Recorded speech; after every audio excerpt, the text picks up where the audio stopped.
Hey everyone, Kai here. So today I'm coming to you with another career video all about networking.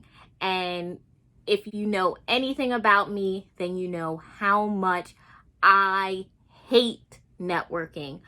But I also understand the importance of networking. I know that in careers, in business ventures, in life, we need networks. Networks are important. And so as much as I hate networking, as much as I consider myself an introvert, I know that in order for me to advance or to build or to partner, I need to build a network. I need to build a strong network. I need to get out of my comfort zone of not speaking up and figure out ways to network with people. Let me explain just how weird I am. If you told me to speak in front of a room of 300 people, I would probably jump to that opportunity over walking up to someone at a networking event and introducing myself. I completely freeze at networking events. I don't like them. I feel very uncomfortable. And a part of it is rejection. You know, when you walk up to people that you don't know or even a person, I fear that people will look at me like, why is she coming over here talking to me for, and kind of giving me the cold shoulder, because that's happened to me. So for me, in order to protect myself and my ego, I don't like the conventional introducing yourself one-to-one networking. So it's not my choice if I had to choose in the types of networking, but again, I know and understand how important networking is for your career. So I had to figure out what works for me. One of the first things I did to conquer my fear of networking was I started to join professional organizations. And that made networking very much so easier, because it's not like you're going to like random events or whatever. You're a part of something, you're a member of something. And so that kind of lightens the load. But what I did to take it a step further is I always became a leader in the professional organizations that I joined. So I never was just a regular member. I was always positioning myself for leadership. I was always asking how I could do more. I am a part of a few professional organizations, some that empower women, others that deal with human rights issues, and still others that are just for multicultural career professionals. And I take pride in my membership in those organizations. But like I said, I'm always figuring out a way to become a leader, or figuring out ways to go the extra mile. And I do that because that's also a form of networking. So one of the organizations I was a part of, I was the philanthropic community chair. So I was in charge of creating experiences in terms of volunteering and philanthropy and giving back for the individuals that were a part of this group. Each meeting, I had to speak up. I had to give an update. So that meant visibility for me. I'm now being shown as a leader, right? And whenever I did have a volunteer opportunity on deck, people would have to come up to me and sign their name to be a part of my project. And in turn, that will be my opportunity to say, hi, what's your name, et cetera, et cetera. And it was just, the weight was kind of freeing, and then eventually there was a relationship that was built as people joined me on these volunteer opportunities. And, there was more of an organic relationship. And that's the key in networking. It's not necessarily how much business cards you can collect at a networking event. It's really about building relationships. So you never know who you're talking to or how this person can actually help you, right? Next tip, which is attending conferences.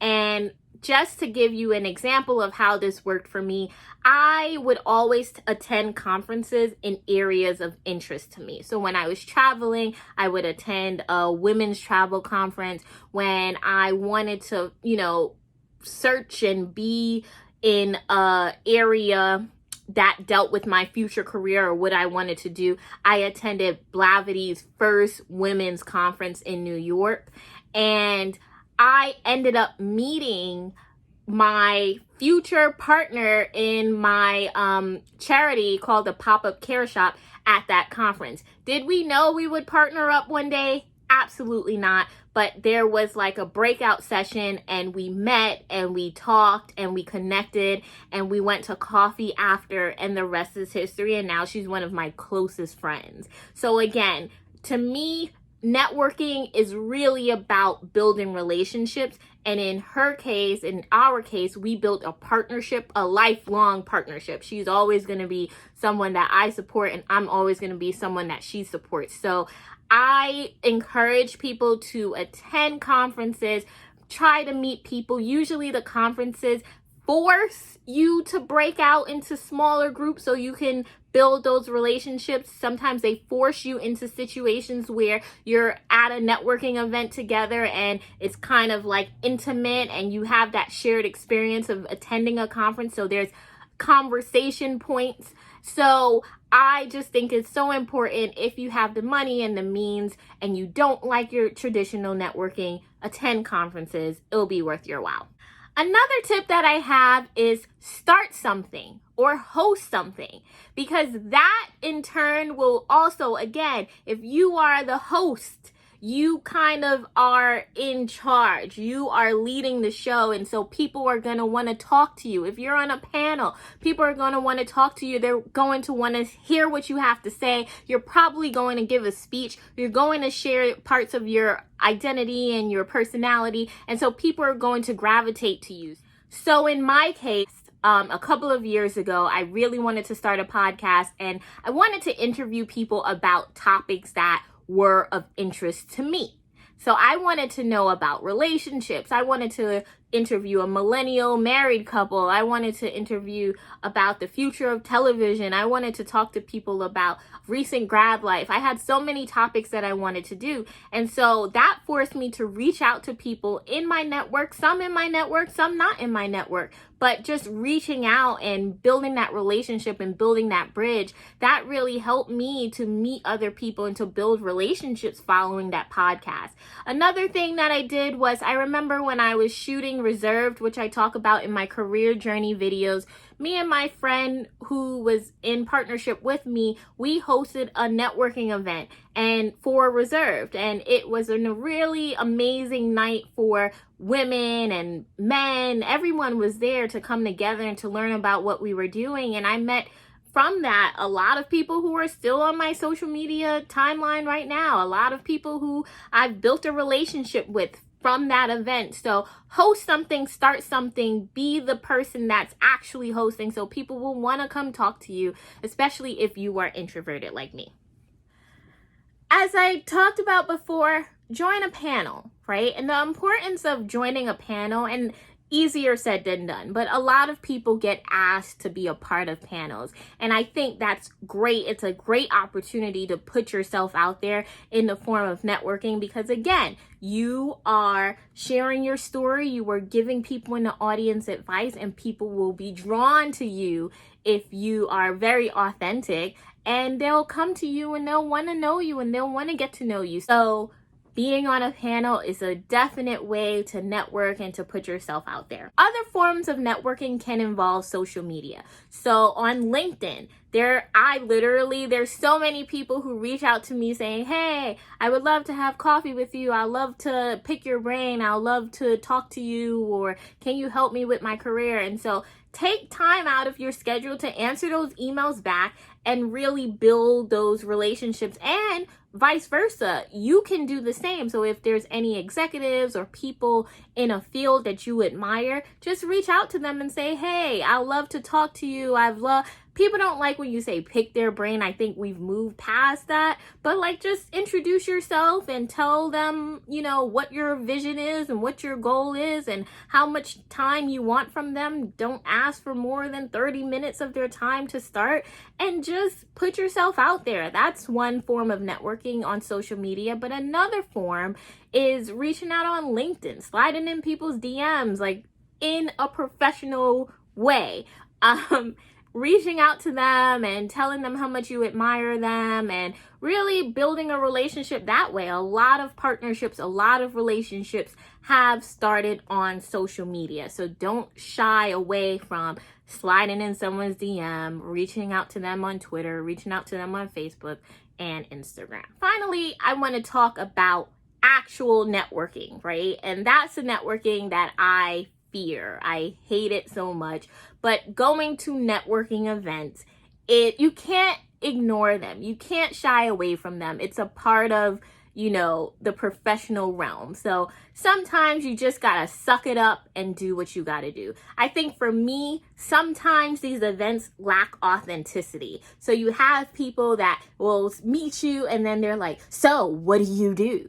And it's like, whoa, whoa, whoa. It's a lot, right? The what do you do? Because for me personally, I am not only what I do. So if you only ask me what I do, you're actually missing out on who I truly am. So try to find and research different questions that you can ask people instead of what do you do? Especially people who are in career transitions. They may have recently got laid off.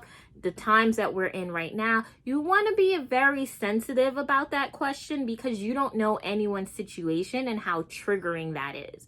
So instead of asking someone, hi, what do you do?